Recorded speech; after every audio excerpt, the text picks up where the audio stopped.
Welcome to our monthly undergraduate seminar. I guess we haven't had any for a few months, but we are back on track. So I am Sarah Velasquez. I am the Director of the Communications Core for the K-INBRE.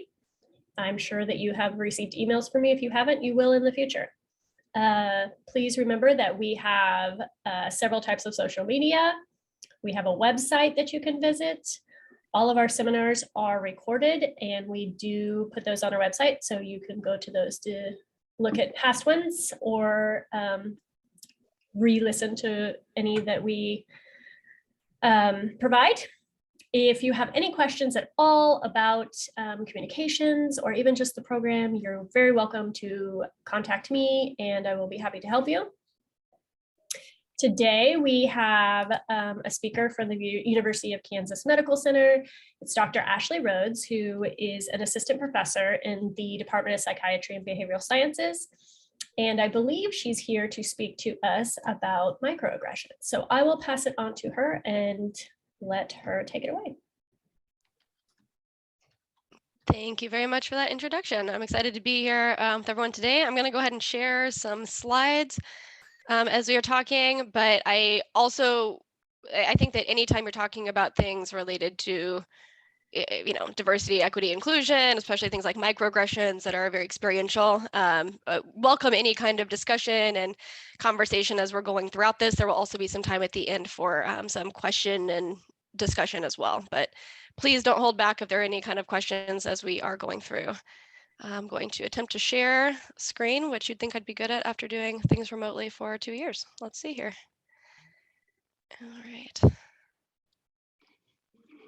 All right, I think we've got that. Assuming everyone can see that, okay, thank you for the heads up. It's gonna be a little bit harder for me to see everyone kind of on the sides, but if you put things in the chat or just unmute as we are going through, please feel free to do that. So today I'm going to be talking about microaggressions, specifically racial microaggressions, looking at what types of microaggressions there are, the features of them and their impact. I do want to give full credit to Dr. Liz Monks. She is actually the head of our co-chairs our diversity committee within our Department of Psychiatry and Behavioral Sciences, also sits on DEI cabinets throughout the health system. And I first was exposed to many of the materials here, actually through a lecture from her when I was a trainee several years ago. So we just kind of perpetually adapted these. So she has been gracious enough to share some of these materials so I can present to you all today. So our objectives today, we're going to define, what is a microaggression. For the purposes of this talk, we've limited it a little bit more to racial microaggressions, but there are so many other ways that this shows up. We're going to look at types and features. We're going to look at the impact of microaggressions on mental and physical health, specifically looking at how this shows up in medical settings, as well as many others. And then, as I said, have some time for question and discussion. There's a video here that I always like to start off with because I think it does a really nice job of just kind of introducing this topic. I went ahead and got it preloaded, so I'm going to see if I can just switch over to that because it did have ads involved otherwise. Can we see this video screen at this point now? No, we can't. Okay, we're gonna have to maybe look at the ads then. I tried to preload it. So you can only see this one. Okay, we'll click on it and may have to listen to like 5 seconds of an ad and hope not.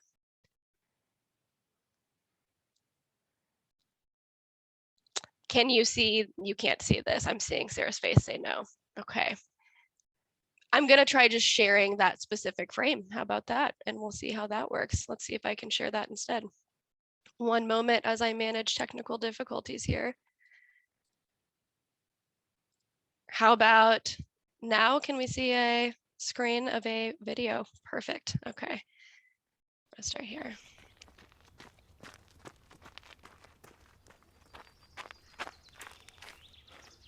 Hi there. Hi. Nice day, huh? Yeah, finally, right? Where are you from? Your English is perfect. San Diego. We speak English there. Oh, no. Where are you from? Well, I was born in Orange County, but I never actually lived there. I mean before that. Before I was born. Yeah, like, where are your people from? Well, my great-grandma was from Seoul. Korean. I knew it. I was like, she's either Japanese or Korean. But I was leaning more towards Korean. Amazing. Hamshasina. There's a really good teriyaki barbecue place near my apartment. So I actually really like kimchi. Cool. What about you? Where are you from? San Francisco. But where are you from? Oh, I'm just American. Really? You're Native American? No, just regular American. Oh, well, I guess my grandparents are from England. Oh, well. Hello, Governor! What's all this then? Top of the morning to you. Let's get a small tea. Double, toil and trouble. Mind the gap! Beware, Jack the Ripper! Bloody hell! Pip pip! Cheerio! I think your people's fish and chips are amazing.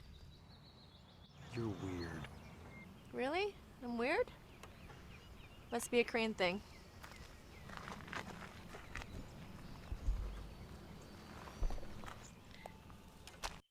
So this is our start here. I'm going to go back over to the slides as well for just a moment. Let's go back here. That is an introduction, or idea of what we're talking about with microaggressions, and you can see that they're overdone there a little bit, but this idea of these subtle, unintentional, right, perhaps from the part of the person microaggressing. But we think about this as sort of like the most updated or the most current form of racism that shows up. It's the most prevalent, at least in society these days.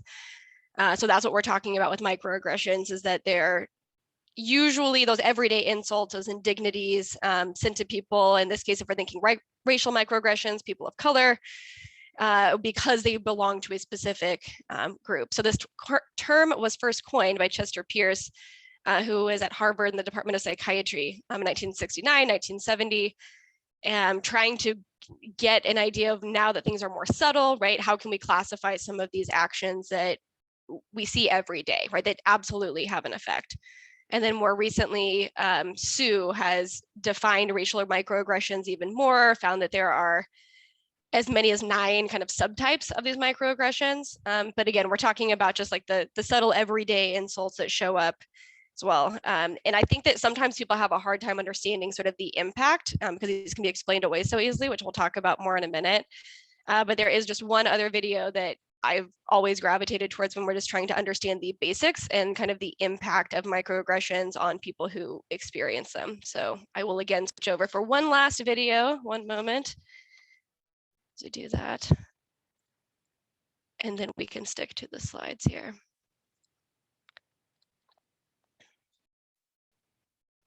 For people who still don't think that microaggressions are a problem, Oh, you're so well spoken.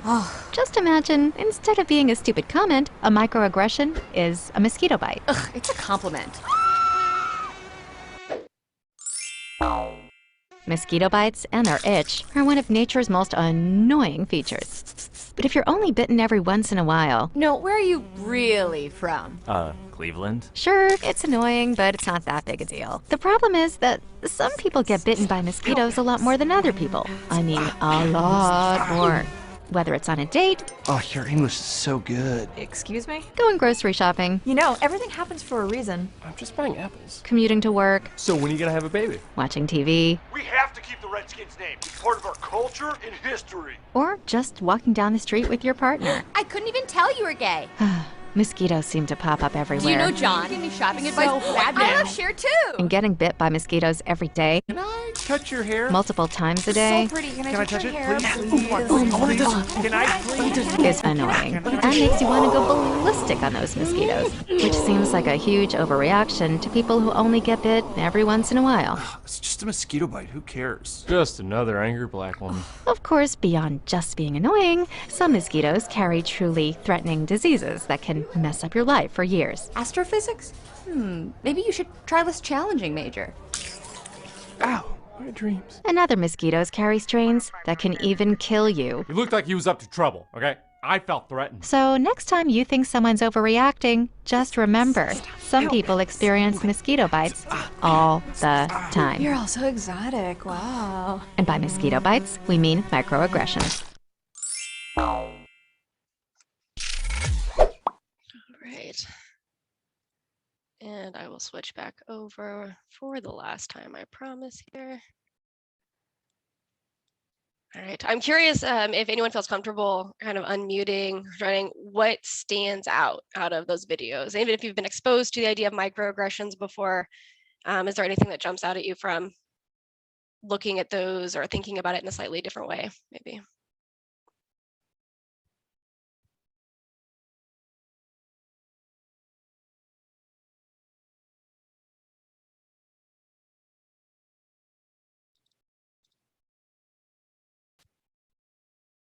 Anyone feel comfortable unmuting or sharing?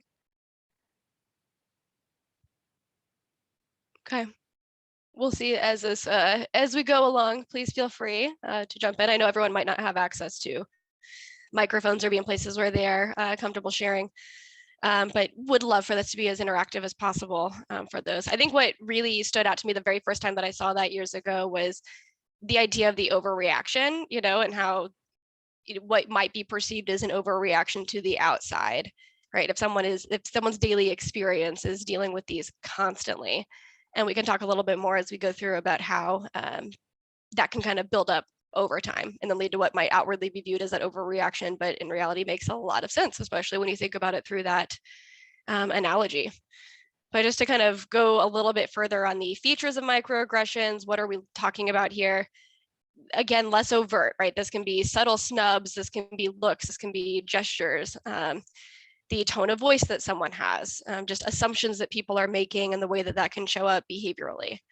But again, we're talking about those smaller things that just can be really difficult to even notice, you know? And so for a lot of people, especially if we're thinking about racial microaggressions, individuals of color sometimes describe that overt discriminatory actions or overt signs of racism can sometimes be easier to just deal with, just because they don't have to think so much about it. Don't have to think about, okay, well, what was the intention? Did that just happen? Am I misreading that? Or other people seeing that in the same way?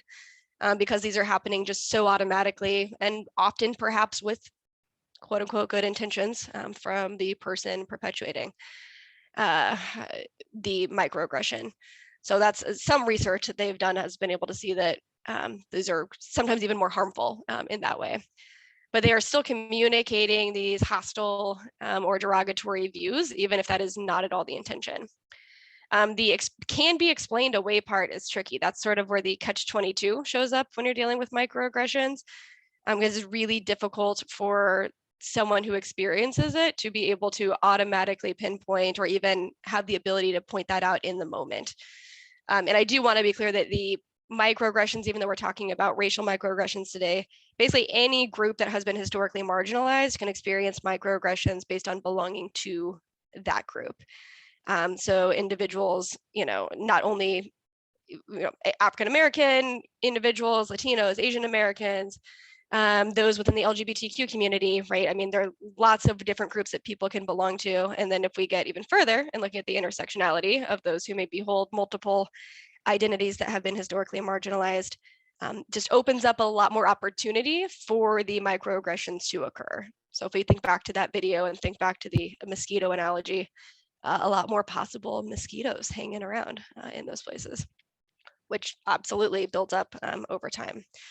But especially if we think about the can be explained away, the other thing that shows up for me is that if the person, if it is pointed out, and then they're saying like, well, how could I possibly hold that view? Or I'm not biased, that's not me.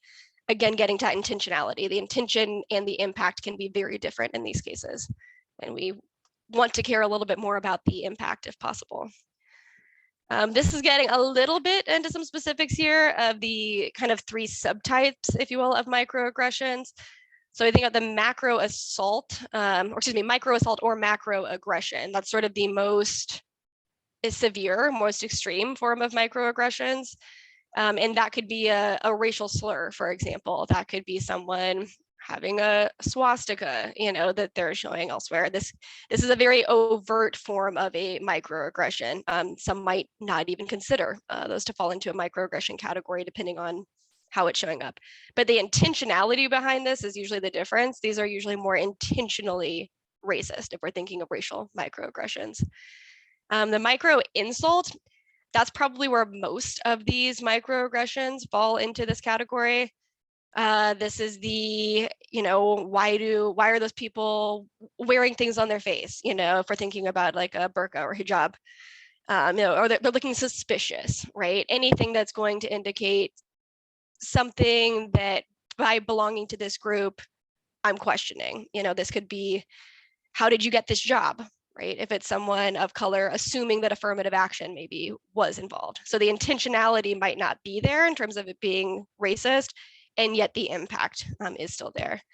Micro-invalidations are kind of the most subtle form of microaggressions. And this, I think about this along the idea of like a colorblind attitude or mentality of I don't see race, I'm colorblind, the idea that we're in kind of a post-racial society, which we are not. But especially in the 90s, that kind of came about as more of a way of thinking that we were in that space. So just being able to question away, oh no, this isn't about race, so then if this is brought up, it's very easy to explain this away. No, this isn't about race. Why are you always talking about race? We're past that. That's kind of the micro-invalidation.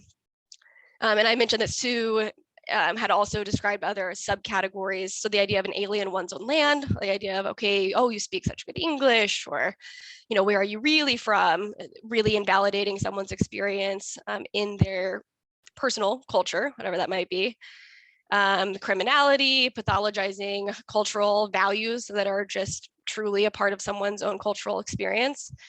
I also want to throw out that microaggressions aren't just about interactions with other people. There can be environmental microaggressions. If we think about how calendars and what holidays we observe, right? If you think about the work environment that you're in, okay, where are visible decorations or display of holidays? Are those based on, for example, a Judeo-Christian view? Are there natural breaks in work schedules in our calendars that represent other very prominent religious traditions, for example? So these can show up in a lot of different places. And I think once you start thinking about even environmentally, what shows up in your space, where can you see that some cultures are viewed as the norm, whereas others are at least subtly invalidated? That micro-invalidation can show up in a lot of places. Any questions or comments at this point? And I'll go over to this next slide while we're thinking about that. This is just pointing out, Rutgers put this together, but this is pointing out that if you knew someone who is maybe a part of any of these groups that are frequently faced either active discrimination or microaggressions, how would that change things, right? Really thinking about if you knew someone well who belonged to any of these groups, does that change the way you think about some of these, unfortunately, sometimes common phrases show up? And I'll just pause if anyone has any reactions as you're reading through those.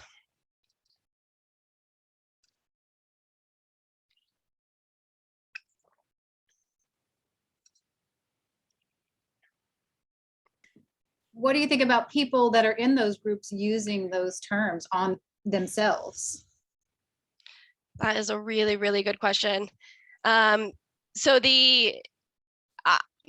I think that first of all, trying to view this in terms of what is the norm for any given group, right?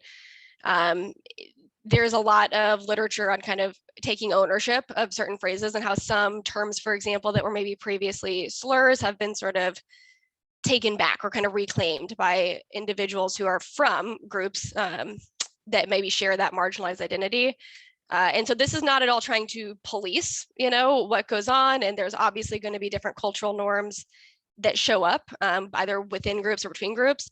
I think where this more is where we want to be focused is sort of in our day-to-day or in society in public, when you're not sure, right, what group someone might belong to or feel ownership of. How can we be aware of what we are saying in those environments can impact other people even without our intentionality. But yeah, no, that's a great point that the impact of the microaggressions is what's going to usually make it the microaggression, right? So if you know that you are in a shared group of individuals who use a term in a very specific way, I think that's a different case. But yeah, being very aware, especially if you are part of the non-marginalized group in an environment, you may want to be careful with how you use some of these things. I hope that answered. That was a good question. Hope at least addressed a little bit. We'll move on. Please feel free to unmute and chime in as we go through. So effects of racial microaggressions. We know that these have had a significant and chronic effect over time. Really early research was even done looking at the link between kind of blood pressure and African-American men. I believe so the very first study was, and kind of the effects of systemic racism over time. So that's where some of this research has come out of, that kind of the effects of the racism have literally impacted people's health over time. And we know a lot more about kind of the way that can show up at this point. So we know that there's a negative effect on, the entire well-being, right? If we think about it from the biological, psychological, and social aspects of someone's well-being, microaggressions can affect all of that. There are cascading effects in psychological functioning. We'll talk more about kind of the physiological mechanisms when it comes to like allostatic load, for example, in a moment. But if we also think about how does this interact with the utilization of healthcare or of mental health care, we know there's such access issues anyway, especially to mental health care, where someone might go to maybe sift through some of these effects. But if we think of historically how not only medicine in the United States has been kind of built on white supremacy and institutionalized racism, but also the medical mistrust that can exist, in that there's already so many uphill battles that have stemmed from racism. And then now we're talking about this more subtle, less overt, potentially less clear occurrence of these microaggressions, and how that is also then adding to that cumulative and chronic pervasive issue for mental and physical health. We know that there is research looking at premature termination of therapy if microaggressions do occur kind of in a therapy space.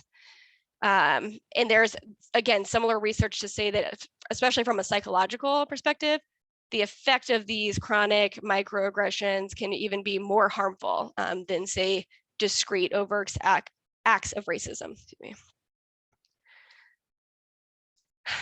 Okay, as we mentioned, their perception. So again, we're saying the perceived and experienced racial microaggressions, that's really getting at that impact of them as opposed to the intentionality from the person who did the microaggressing. So they are more likely to exhibit negative mental health symptoms overall. I mentioned a minute ago that this really shows up in the therapy space. Unfortunately, we do not have great representation in a lot of therapy spaces. That's improving. It is still less statistically likely that if you are a member of a group that has been historically marginalized, that you're less likely to interact with a provider, either a mental health provider or medical provider, who shares some of the same identities, maybe shares the same racial identity. And so 53% of clients in this one study from 2014 reported that they experienced a microaggression from a therapist. I'm honestly a little bit surprised that wasn't higher.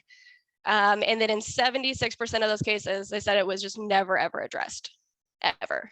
However, when it was addressed, which was in 24% of the cases, found that the alliance kind of between the client and the mental health provider was actually similar to those who had never experienced a microaggression in therapy or never reported that they had experienced a microaggression.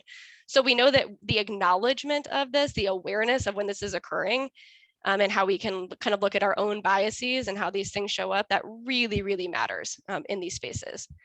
But again, I just want to throw out that this is not just something that shows up in medicine, isn't just something that shows up in mental health care. If we think about workplaces, microaggressions occur constantly within a workplace.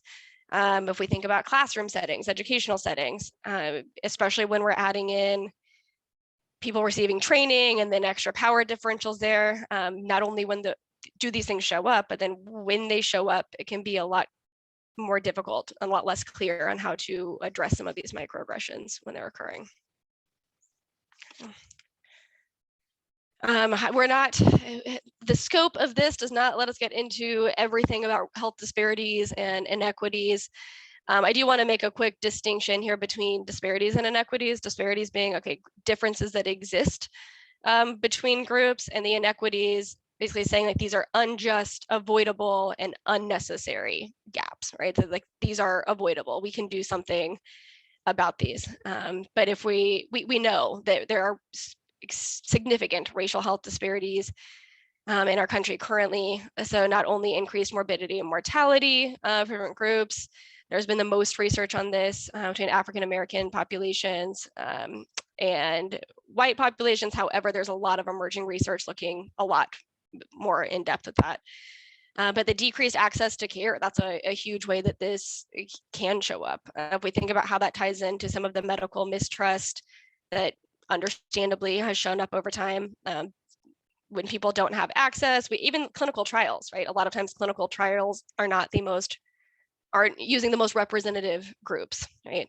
So even from the beginning, like access to the emerging treatments, emerging technology is not always there. We know that people experience differential treatment when they do interact with health systems or interact with any type of medicine. If we look even only at groups like diabetes, cardiovascular disease, cancer, significant differences in the rates of these conditions across racial groups. And again, so many reasons why this does show up. We've got the systemic issues that our systems are not there oftentimes, and people just have a lot less direct access to care, but also the effect of microaggressions, the effects of overt racism, effects of discrimination, when people do decide that they are going to maybe challenge a little bit of that mistrust and present to care, all of those serve as additional barriers. And we know that underutilization is a huge issue. Yeah.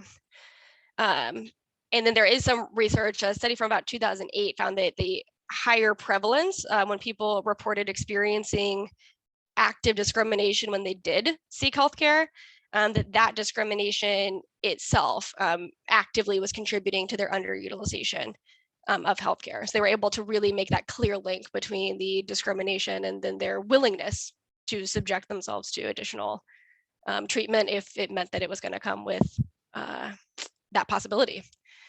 Okay. And I just throw this out here just because I think that this is a staggering number here, but the disproportionate cancer deaths.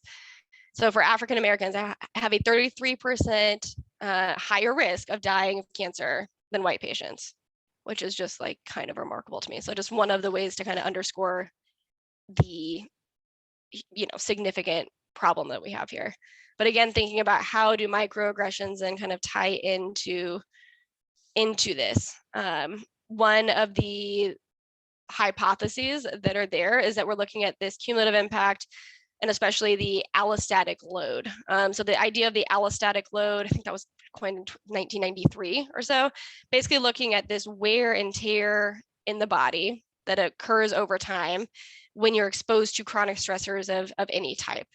So if we think about microaggressions as being one of the forms of chronic stress that people are experiencing day in and day out, we know that this has cascading effects. In fact, so we're talking about the interaction between the immune system, the endocrine system, circulatory systems that contribute to mood, blood sugar, right? All of these things. So we're saying we already know these health disparities exist. Now here is another mechanism where we might have an increased need for some groups who are experiencing these microaggressions more often. And again, they might be the least likely to present to care based on treatment they receive. So the impact of chronically increased cortisol, if we think about just the overall like fight or flight system, right? That's where we usually think about cortisol and adrenaline showing up in a very functional way to protect us from harm. We know that when people experience these microaggressions, the impact that they have physiologically, it's sort of like triggers that same response, but in a smaller way. Think of like a mini fight or flight showing up. And if that's happening multiple times a day, and then they're kind of stuck on that, trying to figure out, well, what is going on here? I'm not sure. We know we've activated potentially that cortisol. And then now we have cascading effects of that, again, kind of contributing to the overall allostatic load idea. But that's a lot on someone's like sympathetic nervous system, and then the parasympathetic to try to help regulate that, right? It's asking a lot more of the regulatory systems than those who maybe don't experience this type of chronic stress. Again, I just think it's the idea of the medical mistrust shows up here pretty clearly, that we know that those who rate having a higher level of mistrust in the medical system and healthcare system, that does predict their failure to actually follow some of that medical advice, to even do things like fill prescriptions, to keep follow-up appointments, and in general to delay even access to care. And so that's a huge issue that we need to be aware of, and realize that we might not be actually seeing the people who need this the most. So I know this gets a little bit in the weeds, but does anyone have thoughts on the idea of the physiological contribution of the microaggressions and that chronic level of stress? Or can you think of any similarities to that?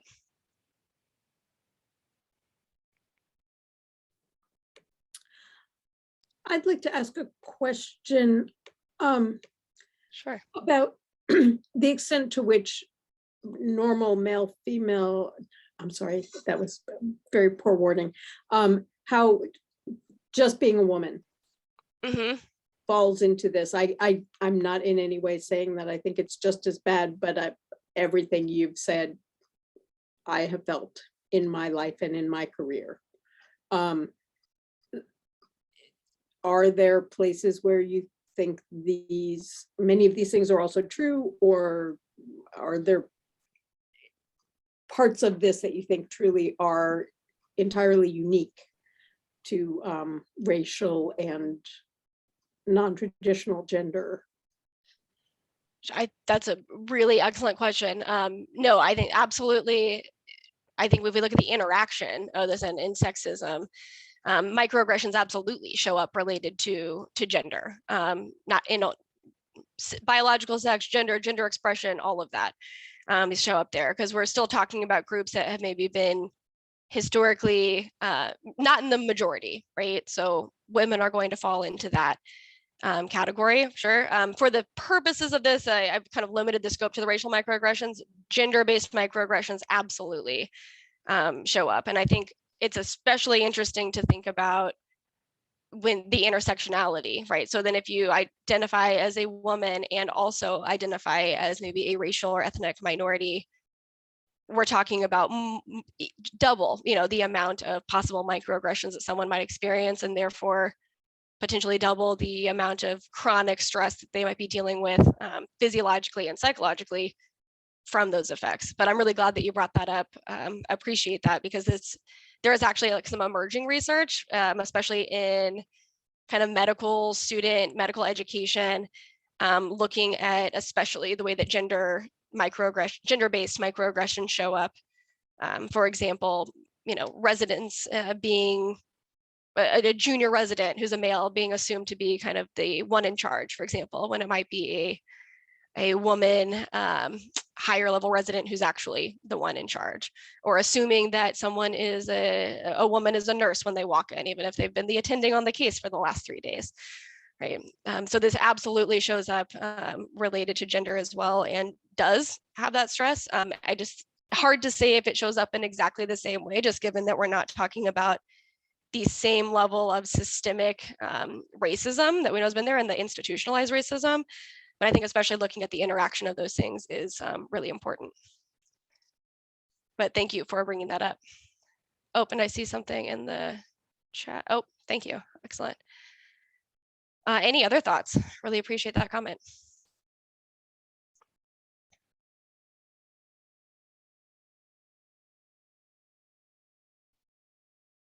All right, move on here.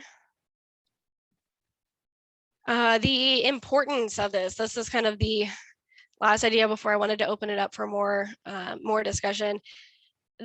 These are really confusing for a lot of people in a lot of systems when you're first exposed to the idea of microaggressions, which I'm not assuming people are. I'm sure a lot of people have heard of this idea, but it can be really difficult, especially when we're talking about something so subtle with maybe the intentionality that could be quote unquote good. It's really hard to figure out, okay, well, what is a microaggression, and what someone might experience as a microaggression, the person next to them that might also hold a similar identity might not experience in that same way. So it's really difficult to call something out and say, to assume that you understand someone's intention. All this, I think the idea that I really want to get across is that you don't have to know the intention to understand the impact or the potential impact. And I think that's where the idea of where you can notice these things showing up, and then if you feel comfortable, addressing some of those things, that's sort of a part two that is sort of an entire other topic, is sort of when these show up, what do you do? What are some helpful ideas around that? But it matters based on how much we know that this affects the psychological distress, but also contributes, as we discussed, to many areas of physical health. And then on top of that, accessing services to potentially address some of these psychological or physiological concerns. I do think there's still an increased need to have some common, language to discuss these things. It's really hard to address or treat something, for example, that we can't name or can't all agree upon. That shows up. So we need a better idea of like, how often do these things show up? And again, not only kind of the microaggressions that occur from person to person, but those environmental microaggressions, the ways it shows up, not only related to race, related to gender. There's so many ways that we have implicit bias, and we're not trying to say that we can ignore that or avoid it. We cannot be without bias as humans. Can we acknowledge it though and keep growing in our awareness of that? And can that then have an impact on whatever work that we're doing, whether it's an educational environment, whether it's a workplace, all of that really, really matters. There is emerging research. There's now a racial and ethnic microaggressions scale that's being used in some research now to try to help standardize some of this and have some common language. So I'm interested to see kind of what continues to come out of that line of research. It is hard to develop measures that can comprehensively address all of this because of all of these subtleties. A lot of the research that I've seen out of this lately has used more kind of vignettes and say, okay, here's something that showed up, here's a scenario. Can we agree upon the fact that something might have occurred here that would be a microaggression? And then from there, what do we do? But I don't think any of this is simple. And I think the impact that this has on faculty members, on staff in various areas, especially trainees and students. I mentioned a little bit ago the idea of a power differential being thrown in here in addition to maybe someone holding a marginalized identity of any type. That makes things really tricky. For a whole separate area, recently I've been trying to come up with some literature on like supervisees or trainees and types who are experiencing microaggressions. Basically, how do we want to consider the power dynamics involved there, and what are the actions to take? And it is so hard to find things that are not geared towards the individuals who are maybe holding that power in those relationships. So we have a lot of work to do, I think. But I think if we just kind of keep that broad idea of how this does affect everyone around us, not just societally, but in all of these settings that we spend most of our time in, that is where I would hope we can kind of continue to grow. I do want to open it up to more discussion at this point. We have some other, ideas that we could talk about if we have time, but I really wanted to make sure we had some time for just open discussion. If anyone wants to share anything about maybe microaggressions that they have experienced, or if you've witnessed this, what have you done about that when it's shown up? I would love to hear more about that. And I'm going to stop sharing just so we can have some time to do that and see each other's faces if you feel comfortable. Thanks. Hi, Ashley. Thanks for this discussion. I've had this on my mind just recently. I learned about something that happened kind of associated with my class, and it may be something other students have experienced. And there's a bystander effect here too. Yes. So a lot of students in classes form group me's. And sometimes certain students are excluded and they don't know why they're excluded from those groups.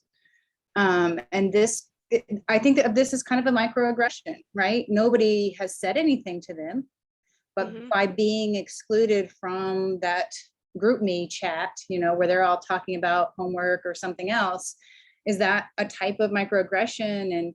And then what about the students that didn't do the excluding but are part of that group, you know, like that bystander effect too? They're not helping that situation.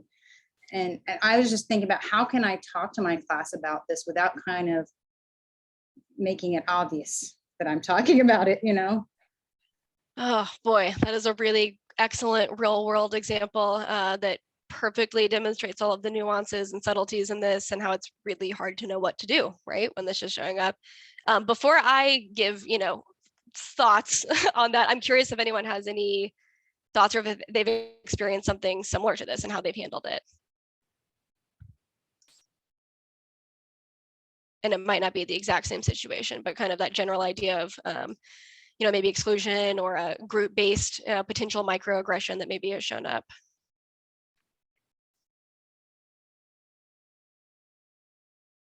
Personally, I think that's pretty easy to do, that often you make assumptions about people, not even, you know, racially or any of the, you know, normal discriminatory ways, that you just make assumptions about people if they don't, you know, oh, they won't want to participate or they won't care about this, when you didn't even give them the opportunity to care about it or participate in it.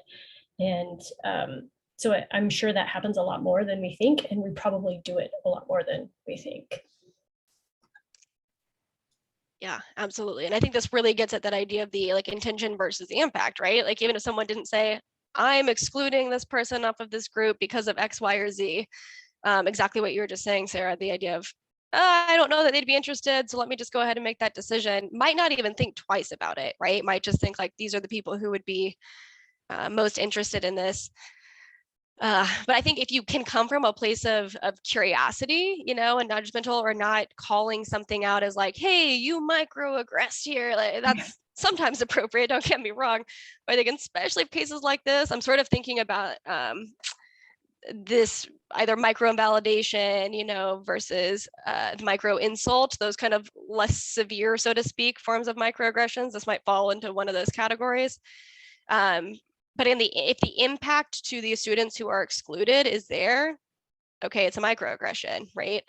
But I wonder if just coming from a place of curiosity and saying like, you know, hey, like, tell me what the intention was. I don't know if you're planning on addressing this as a group, by the way, versus with the people who made it. You know, what was the thought behind this, or, you know, to try to get any gauge as to that intention could then help understand what the next kind of steps would be. Do you know if the people who were excluded out of curiosity would like to be involved in these things? It was actually an interesting situation. It's a 2-semester class, and some of them were included the first semester and then were purposely excluded, and they don't even know why. I mean, that's the other part of microaggression. Sometimes you may not even know why you were excluded, and you can jump to all kinds of assumptions, right? Is it because I'm this? Is it because I'm that? You know. Well, sorry, go ahead. Yeah. So I don't know. Okay. That's tricky. But again, like the person who has been excluded, right, is the one putting forth all of this energy, maybe feeling that, you know, unease, the stress associated with that. Person who made the group probably isn't thinking twice about this, right? Or may not be. Again, we don't know the intentionality. But yeah, I think I'm coming from a place of curiosity, just kind of asking to understand, you know, what's going on can be a good. As my husband says, play dumb. There you go. Help me understand this. How is this showing up? But man, that's a tricky situation, especially when you're dealing with groups and you know, students, right? Or they're in a learning opportunity. Yeah, and I was thinking about even the first video you showed. You know, her response was to turn it on them, on the guy, right? But that, I don't know if that helped the situation, if he still didn't realize what she was doing, if they're still clueless, right? So if I play dumb and they still aren't clued into why I'm asking these questions, does that get us anywhere? Like what her response was may have made it worse, right? Yes, in that particular case, yes. And that is, I like that more to point out the subtle ridiculousness of it when you do flip it in that direction, right? Of making some of those assumptions. I think it's not a bad place to start. And then also, I think you can come from a place of either sharing some either similar experience or something that would be analogous. Some of the literature talks about, going classic back to the idea of like the I statements here. I was just really trying to say, here's what happened in an objective way. Here's how I felt about this, or in this case, what you observed, or assuming how other people might feel who are excluded. If there is a redirectable action, it does not hurt to point that out, and I don't know if you're trying to make like policies or rules in this case, but in general, the idea of, here's a more appropriate action that at least can help people understand what was the impact of the action, even if that was not at all the intention. That's another place. Yeah, maybe not be accusing them of intentionally, but saying how it could be perceived. Yeah, those are kind of the two main things that come out of kind of the response to microaggressions, is sort of like coming from a place of non-judgment and curiosity, pointing things out. But then if you have the ability to say, well, here was the impact, and someone may or may not always be in the situation where they can say that from their own perspective. Sometimes it comes from a place of observing, to say, hey, when I heard this, if we think about in the room when there's a slur of some kind, right? You can say, hey, like this made me uncomfortable, even as a bystander. But you're exactly right. The bystander effect, especially in groups, and we just get into overall kind of social psychology and the way that shows up, the bystander effect is very real. It can be a lot harder to challenge that when you are in the group, but not trying to participate in whatever's going on there. Yeah, great point. So speaking of bystanders, how do we avoid like the savior complex of, if somebody, we feel like somebody has been, a microaggression has been directed towards somebody and not towards us? How do we find that balance between being their savior, but then also being, it not being an issue or making it about me or that kind of a thing? Yeah, another excellent question. Getting into kind of the response to this. The answer that's not ideal there is that you won't always know, right? Like you won't always know, especially in those more subtle forms. Did the other person or other people that you were around, did anyone experience that as a microaggression if it wasn't directed at you or a group that you belong to? I think that's where it's almost a little bit easier when it's those more overt macroaggressions or overt racist speech, for example. Easier to call that out, right? Like that's more cut and dry. Some examples or suggestions that people talk about in those cases is if you have the ability to talk to the person who you think might have felt the microaggression, especially if you have the ability to do that quickly or kind of after the fact, to just check in with them and ask how that felt to them. And if there is an opportunity to then address that later, for example, if you're going to be in a similar setting or around the same people, there's opportunities for that in the moment, especially if you're not sure you're ever going to have another opportunity to address that. If you don't do it then, short answer is you're not going to know, and you might screw up and you might come across as the white savior, and there's discomfort associated with that. And also, if we can sit in that discomfort, I think we'd rather err on that side than on the side of complicity and not saying something. But there is a risk. There's risk involved in addressing these things, especially in those cases where you are just not sure. I just hope we would be able to err on the side of risk in that direction as opposed to in the other. It's a very good question.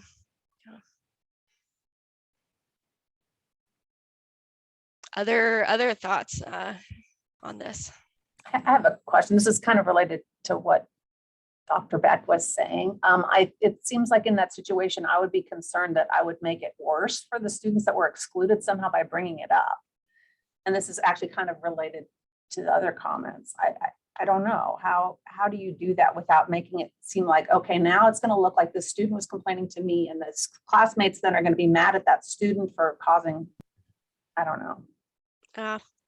That would be my concern, I guess. I'm with you with that concern, and I think that it's and you know, I was one of the particulars like on this case is if it's like one person who is making the decision around who is excluded, if there's an opportunity to talk to, you know, that one person perhaps, as opposed to bringing it up to the entire group, because I think you are putting some pressure, you know, on the situation in those cases. Yeah, I mean, I think that would be probably be like, I'm thinking about, for example, groups of where you're working with maybe multiple trainees and one person maybe makes a statement that is offensive in some way, or a microaggression, for example. It's usually more helpful to address that person one-on-one in those cases, as opposed to doing it in front of a group.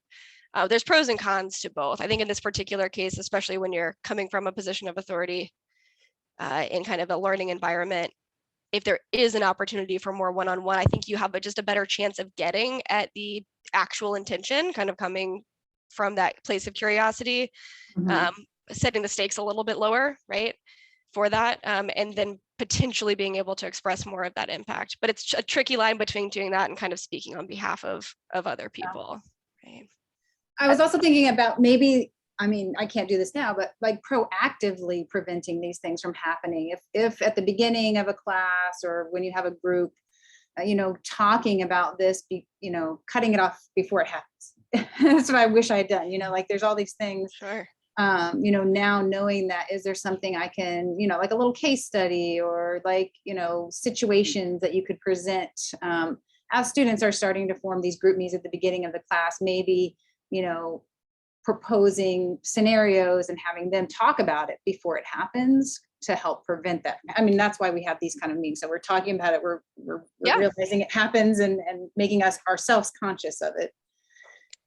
Exactly. And I think that's honestly like the biggest part of all of this is being able to recognize, you know, whether it's something that we're doing or just witnessing where are these microaggressions showing up. And that was absolutely the, you know, main takeaway for today. I'm curious, how do you think you would address that from the start with it? Would it be a specific, like, here are just some guidelines, or would it be trying to just increase that awareness of group, you know, groups and inclusion and how those are formed? What do you think?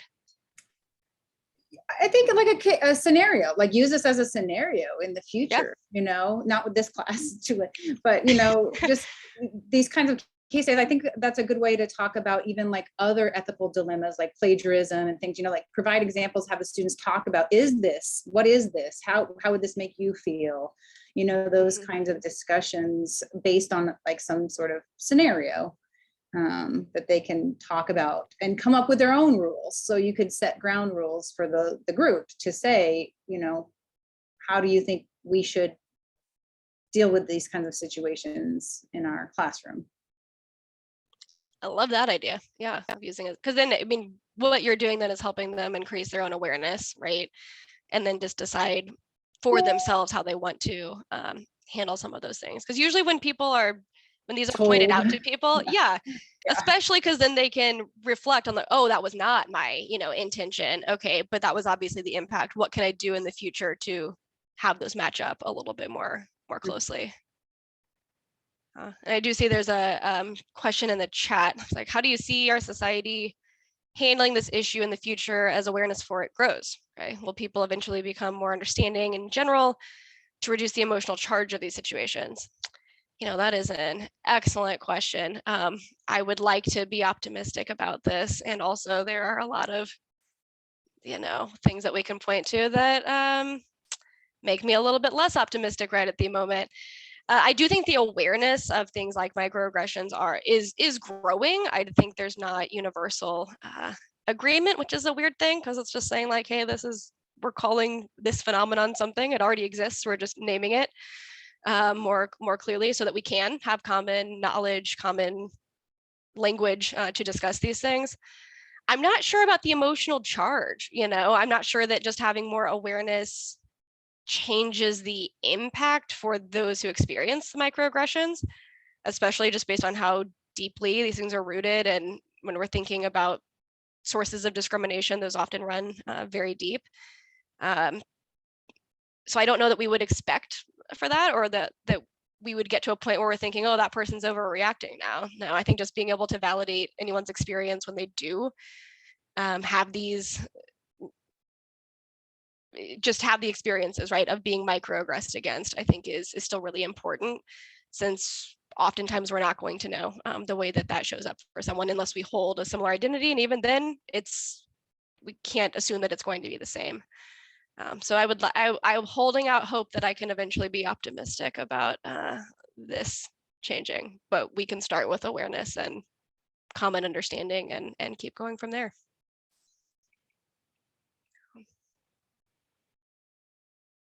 Other thoughts? I know I just got a couple minutes left here, but any last statements, questions, insights?